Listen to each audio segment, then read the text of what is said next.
So sa mga gustong magsimula ng aquaponics na gusto lang masubukan kung ito'y hiyang ba sa inyo o bagay sa inyo, meron tayong DIY version dito na pwedeng ituro sa inyo.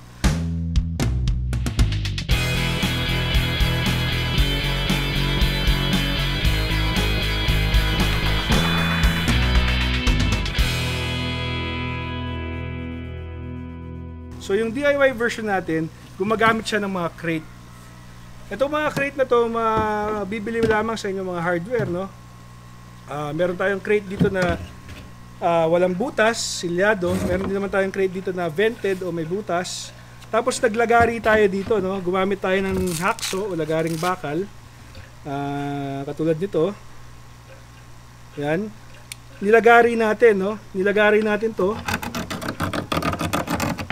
dito para magkaroon tayo ng access. Saka dito rin sa baba, no? Nagbawas din tayo. So saan natin gagamitin to? Ito yung gagamitin nating stand, no? Kasi kung ito yung gagamitin nating fish tank o yung lalagyan ng isda, pag walang stand yan, nilagay lang natin yung grow bed natin o yung taniman natin, hindi mo ma-access yung isda. So yung iba, ginaganito lang yan. Pwede rin naman, no? Kaya lang masyadong maliit yung access ng isda kung ayaw mo na ng stand. Yung iba naman, katulad nga sinabi ko sa inyo kanina, ang karamihan ng kliyente natin ay mga matatanda, ayaw ng yumuko. So, para ergonomic siya, hindi mo kailangang yumuko, naglalagay siya ng stand. So, lalagay natin ng stand na yan. Tapos, meron naman tayo tinatawag dito na yung ating taniman o yung gravel bed. Mamaya papakita natin yung mga parts na yan. So, ito yung ating taniman na lalagyan natin ng tanim or grow bed. Gumamit tayo ng male adapter saka straight elbow na may thread. Para saan tong ano na to, no? Para saan tong straight elbow na may thread at saka itong male adapter. Ito ay ginagamit para magkaroon ng seal yung inyong grow bed at nang sa ganun hindi tumapon yung tubig dito. So lalagay natin to. Lalagay natin to dito sa butas. Binutasan natin yan gamit ang kutsilyo, no? So ayan, lalagay natin dyan. Lalagay natin ito dito sa likod. May thread yan. Hihigpitan lang natin. Tapos para hindi tumapon yung tubig patagilid, pag pinatong natin ito, lalagyan natin ng isa pang pipe, half-inch na PVC pipe na may elbow. Lalagyan natin ganun. Para ma-divert natin yung tubig pababa sa fish tank natin. So ipapatong natin yan dito. Okay? Tapos, paano naman natin kukontrolin yung daloy ng tubig dito? Kung gaano kataas yung mapupuno na tubig. Gagamit tayo ng stand pipe. Yung stand pipe, pinutol lang natin na 2 inches mula sa taas nito, no? So, ito ilalagay natin dito. Ilalagay natin siya dito. So, since ganyan yung taas niya, pag ito ay nagpuno ng tubig, yung tubig aapaw na dyan, hanggang dyan. So, paano naman natin i-drain yung tubig? Siyempre, pag hanggang dito yung tubig, lunod palagi yung halaman mo. So, gagamit tayo ng bell siphon na tinatawag natin.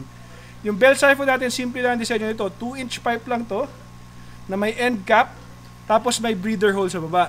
So, ito yung minimension natin doon sa naunang video kanina na pag nagpuno ang tubig doon, umagos doon sa standpipe at lumabas dito, yung tubig, walang ibang pupuntahan, magkikreate ng vacuum yan. Pag nag-create ng vacuum yan, bababa yung tubig dito, magde-drain. Hanggang makareach siya dun sa butas sa baba. Pag na-reach na yung butas sa baba, papasukan na siya ng hangin, mapuputol yung siphon o yung vacuum, aakit ulit yung tubig. Kaya ang tawag dito ay flood and drain. Okay, so pwede na ba yan? So pag ito nilagyan natin ng graba, ang magiging problema nito, hindi mo magagalaw to, mai-stuck sa graba to. So lalagyan natin ngayon ng strainer. Ang strainer natin, 4-inch PVC pipe lang na binutasan natin ng maraming butas. Tapos may clean out cover lang. Bakit may cover? Para hindi pasukan ng graba sa loob. At bakit 4 inches yung size? Para kasya yung kamay mo pag kailangan mong i-maintain, no? So ilalagay natin yan dito. Sa labas. Tapos tatakpan natin. Okay. Pag natakpan na natin ganyan, yun ang panahon na pwede tayo maglagay ng graba dito. So, ganitong graba yung ginagamit natin sa aquaponics. Ito yung tinatawag natin na 3/4 inch gravel. Huwag masyadong malaki, huwag din masyadong maliit. So, tama-tama lang yung ganitong size. Bakit tama yung ganitong size? Kasi pag masyadong malaki, maaring madurog yung mga halaman. Pag masyado namang maliit, maaring makabara naman. Pumasok dito sa strainer at makabara ng strainer. Okay, so pupunuin natin ng graba yan. Ngayon, paano naman natin ililipat yung tubig mula sa fish tank paakyat dito? Gagamit tayo ng garden hose. Ito ay 1/2 inch na garden hose. Tapos meron tayo ditong maliit na pump. Itong pump na to, napakatipid lang nito, no? Ito ay 5 watts lang, no? So yung hose natin, isusuksok natin dito. Tapos, nagbutas tayo dito. Okay. Nagbutas tayo ng maliit dito para pwede nating ipasok yung hose dyan. Again, nilagari lang natin yan. Tapos, meron tayo ditong zip tie or zip lock para ilagay yung hose dito. Okay? And then, of course, yung pump, pag nailagay na natin sa loob, kabit natin yung pump. Yan, importante access na to para maikabit mo yung pump sa loob. No? Kabit natin yung pump sa loob.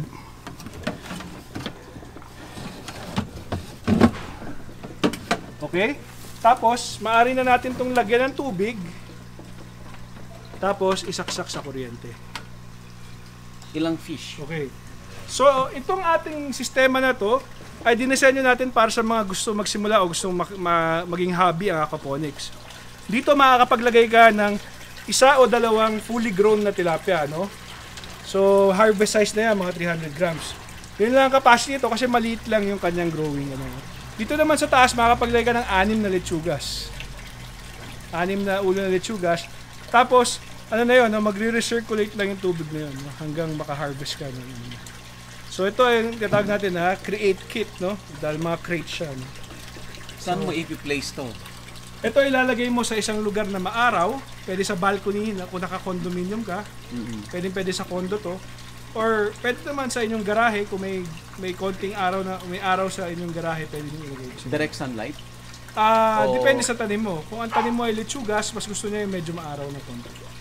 Tapos kung ang tanim mo naman ay hindi masyadong kailangan ng araw, yung mga fruiting na okra, talong, kahit sa partial shade kaya.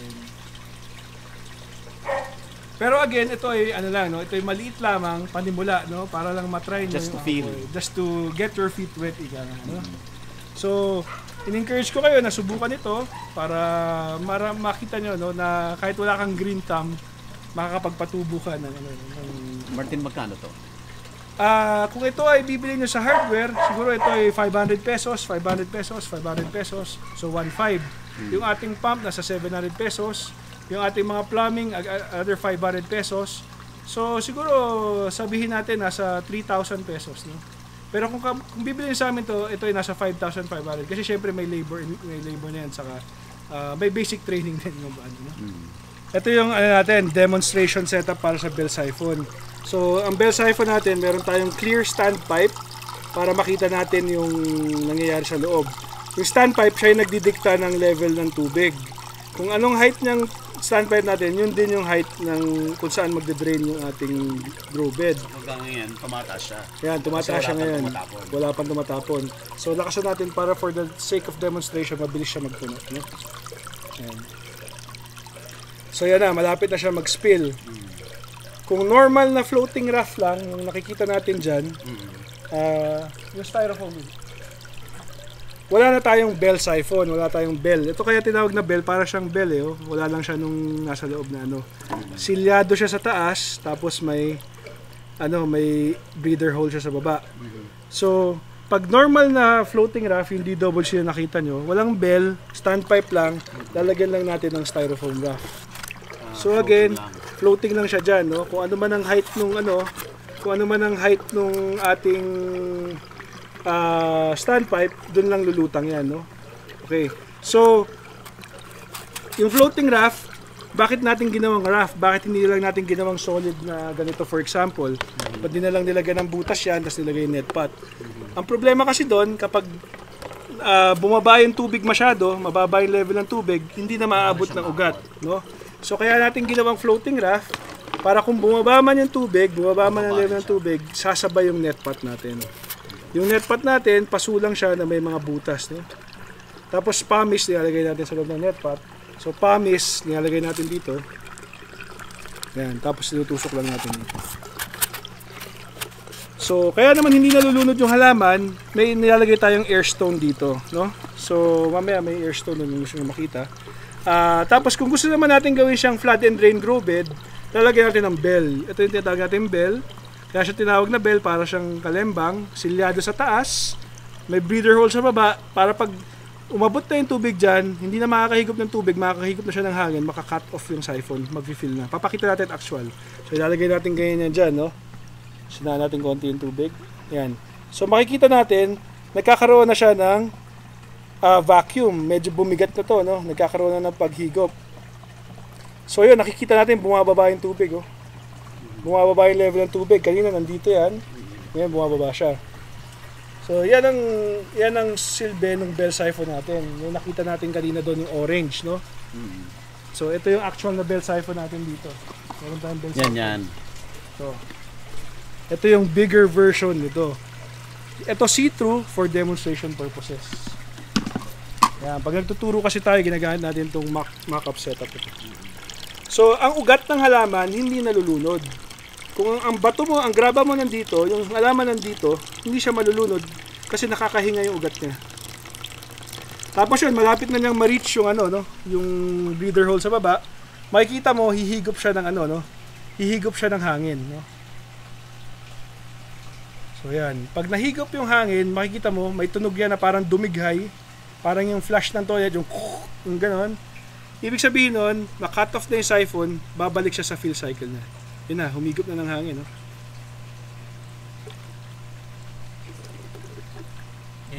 Yun, yung higop ng hangin. Yun, yung higop ng hangin, pag nawala na yung vacuum, babalik na siya sa fill cycle niya. So magpupuno ulit siya ng tubig. So 24/7, taas baba yung ating Itong malalaking na to, nagfi-fill siya for 30 minutes. Okay. Tapos nagde-drain siya for 10 minutes. So 30 minutes mo siya hihintayin mapuno, tapos 10 minutes lang ibabagsak na lahat ng tubig niya. So 24/7 nangyayari yun dito paulit-ulit. So taas baba yung tubig, kaya siya tinawag na flood and drain system. Okay?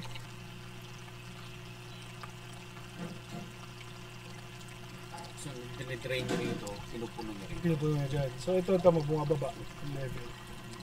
So dyan siya kumukuha ng tubig, pinupuno nyo dito. Kaya hindi pwede puro gravel bed, kailangan may sump ka rin.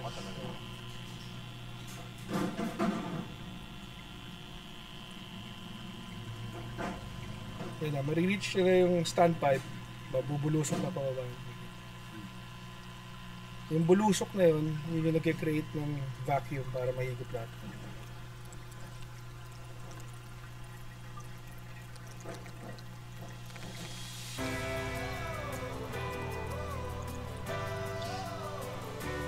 So, ganun yung nangyayari sa loob.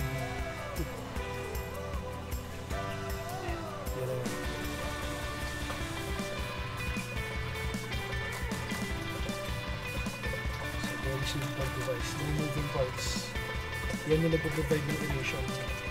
So sa ganitong gravel bed, hindi na kailangan ng aerator. Pero sa deep water bed, so aerator siya.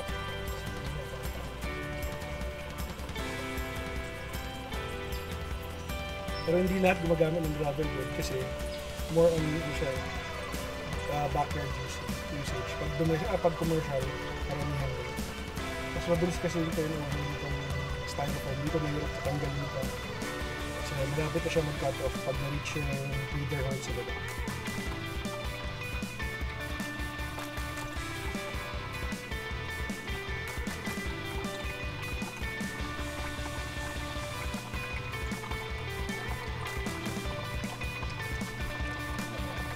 Maririnig mo siya.